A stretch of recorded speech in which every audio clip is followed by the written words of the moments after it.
Welcome to another episode of Marketing School. I'm Eric Siu. And I'm Neil Patel. And today we're going to talk about how you market, or how do you market in a brand new industry. In other words, if you're releasing a product like fidget spinners, I know fidget spinners are played out, everyone knows about them, but back in the day, they weren't. So if you're releasing a brand new product, how do you go and get traction where you can't just go and say, let me do some SEO and rank for the term fidget spinners because it's brand new, no one knows about it. How are you going to generate customers? Yeah, so here's two different things here. So you got demand generation and you got demand fulfillment. So Google is excellent for demand fulfillment. So for example, if I want to buy basketball shoes, I'll just go to Google, or I'm probably going to Amazon now, actually. They're actually taking over a lot of these high intent keywords. But, I digress. So think about the intent. If there's a lot of intent already, people are looking for this, that's demand fulfillment. Now, if I have a brand new category, I need to generate demand, right? People don't know about this stuff yet. So how do I go about generating demand quickly? So if you can make the unit economics work, you might say, I'm just going to go to Facebook and drive people to a video or a piece of content and try to drive demand that way and then try to retarget people. I'm just giving you a very basic example right now, but that's one way you can go about getting started when nobody knows about your industry, nobody knows who you are exactly. Think about how you can create that demand, get people kind of foaming at the mouth and going crazy over what you have.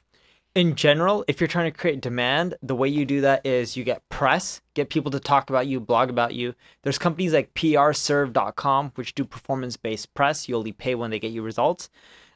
You need to do content marketing, like you can outreach to bloggers, try to convince them to write about your product or service. If it's a product, send them a free one. If it's expensive, maybe give them a tutorial or overview over Skype or something like that. If it's cheap, just send it to them for free.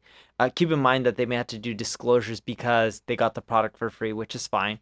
The other approach is Facebook ads. Works extremely well because you can target an audience that you think would be interested in your product or service, push ads to them. It could be a video ad explaining what you do or your product. That works really well. Other than that, the last one I would say is influencers. Getting well-known people who have an audience that's captivated, they're super engaged. If you get these influencers to talk about you and you have to pay them, like maybe Instagram influencers or Facebook influencers, Instagram ones tend to work better, and they just push your product or service, what you'll find is people start knowing you, knowing it's a new category, and you'll do well. That's how people blew up things like fidget spinners, and they also blew up those, what's those two-wheeler things that used to stand on? Justin Bieber and all those? Hoverboards. There you go. Thank you. Hoverboards, it was the same thing. They blew up because everyone on Instagram was taking pictures and videos of them on a hoverboard. Yeah.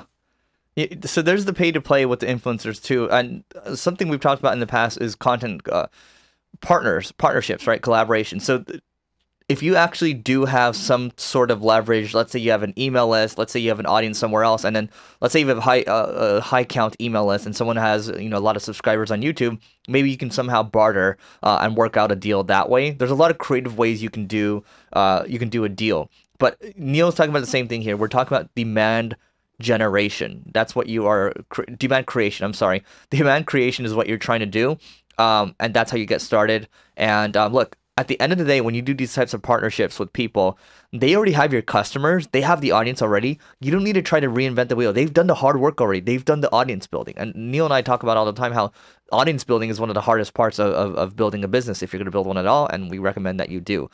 Neil, do you have anything else to add? I do not. All right, so we are going to do a live event in downtown Los Angeles. Neil, what is it all about? If you go to marketingschool.io/stats, you'll be able to learn about it. Once we hit 1 million listens a month, we are going to do a free event with food. It's going to be the whole day. You're going to love it. But to join this free event, you got to participate. So by liking our content, sharing it, rating, reviewing it, and there's buttons on that page, marketingschool.io/stats, you'll be able to come to our free event because you've helped us get to 1 million listens per month. And it's a win-win situation. It only takes a few seconds. It's easy to do. Check out that URL. Goodbye.